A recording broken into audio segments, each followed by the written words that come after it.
Olá, tudo bem com vocês? Vamos para mais uma aula de Química e o assunto da nossa aula hoje é sobre tabela periódica.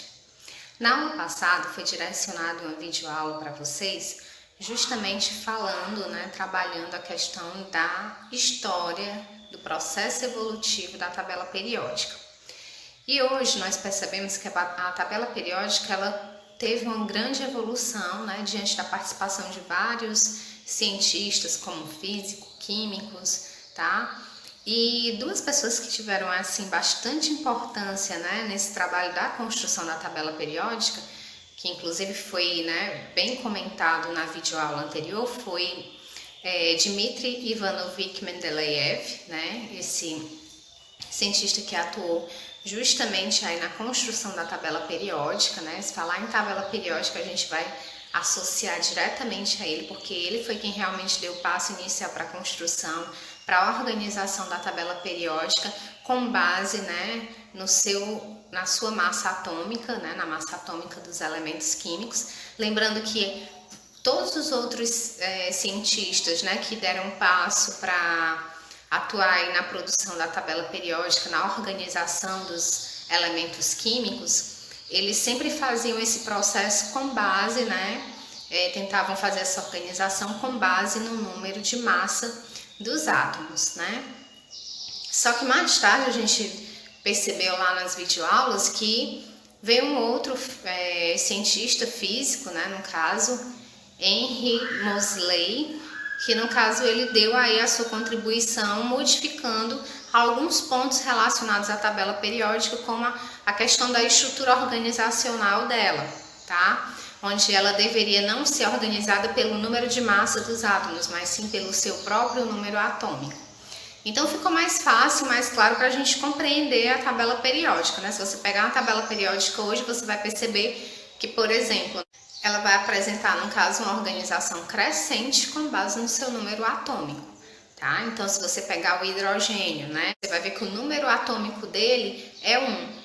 E assim vai seguindo essa ordem, em todos os outros elementos químicos. Se você pegar o hélio, que fica lá na outra ponta da tabela periódica, lá na última família, na família 18, você vai perceber que a concentração de número atômico dele é 2, então você vai seguindo todo o tempo essa ordem, Sabemos que no caso a tabela periódica ela vai apresentar aí 118 elementos químicos. Muitos elementos químicos foram descobertos depois, da participação de Mendeleev, tá?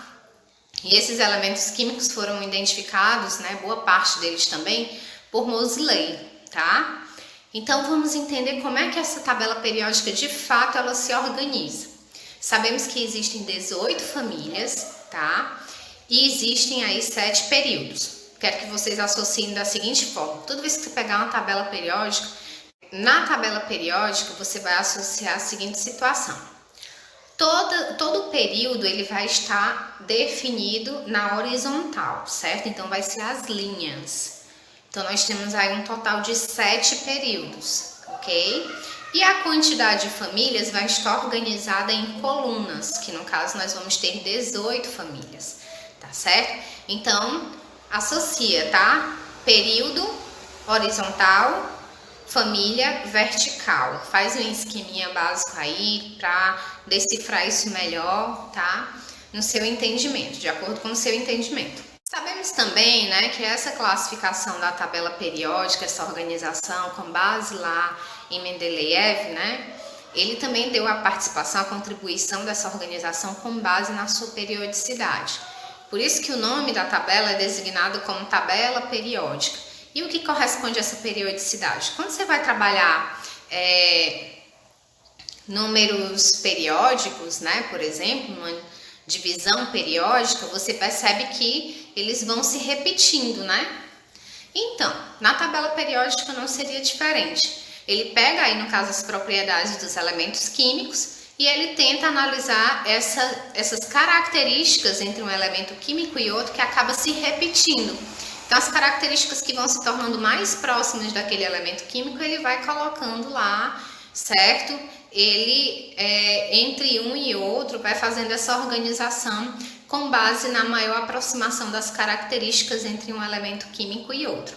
Tá certo? É que nem você pegar, por exemplo, a classificação de seres vivos, né, na taxonomia. Então, aqueles seres que vão se assemelhando mais, que vão apresentando características mais próximas a um determinado outro ser, eles vão sendo classificados lá no mesmo gênero, tá? Basicamente, o que vai diferenciar é só a situação da espécie, né? Só que aqui é só um exemplo, tá? Foi só uma situação que eu coloquei para a gente basicamente entender como é que significa, né? Como é que de fato acontecia essa periodicidade na construção da tabela periódica. Então, consequentemente, os elementos químicos que estão mais, né, nas últimas famílias, que estão lá nos últimos períodos, são aqueles que vão se distanciar mais, tá certo? Na verdade, a gente pegando como base as famílias, né? Porque se você pegar uma tabelazinha periódica, eu construí aqui uma e não coloquei os elementos químicos ainda, mas enfim. É só para a gente ter noção dessa classificação, como é que ela funciona. Então, quanto mais distante uma família da outra, tá? Mais essas características entre esses elementos químicos vão ser distintas, né? Vão se tornando mais distanciadas, tá? Menos próximas, né? Ok? E vamos lá.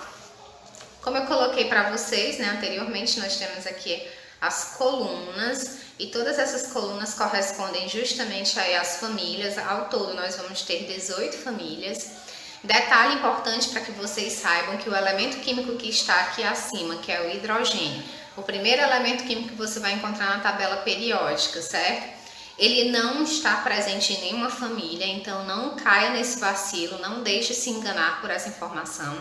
Embora ele esteja aqui pintadinho, mas isso aqui corresponde aos elementos que vão estar nessa coluna, nessa família. Mas o elemento químico aqui, tá? O hidrogênio, ele não, praticamente, né, os químicos, enfim, eles não detalham ele como pertencente a nenhuma das famílias. Tá? Ele vai estar aqui porque ele é o elemento químico que dá início à tabela periódica, por apresentar o menor número atômico, por ser um elemento químico, né, bastante leve, tá? Por entre os metais, ele ser o único que vai ser encontrado aqui, tá? No estado gasoso. Embora nós saibamos aí que as características dos metais, eles vão apresentar uma grande condutibilidade. E os metais alcalinos, eles vão apresentar a característica de produzir uma grande ação explosiva, né? São elementos químicos que quando reagem, né, ou interagem com a água, eles vão liberar aí gases tóxicos, né, inflamáveis, tá certo? Em contrapartida, e esse processo acontece de forma bem rápida, bem imediata. Em contrapartida, os alcalinos terrosos, a segunda família aqui, tá? Essa reação, tá, desses metais com a água não tende a causar um efeito tão imediato, é um processo mais lento essa reação química que acontece entre esses elementos químicos da segunda família.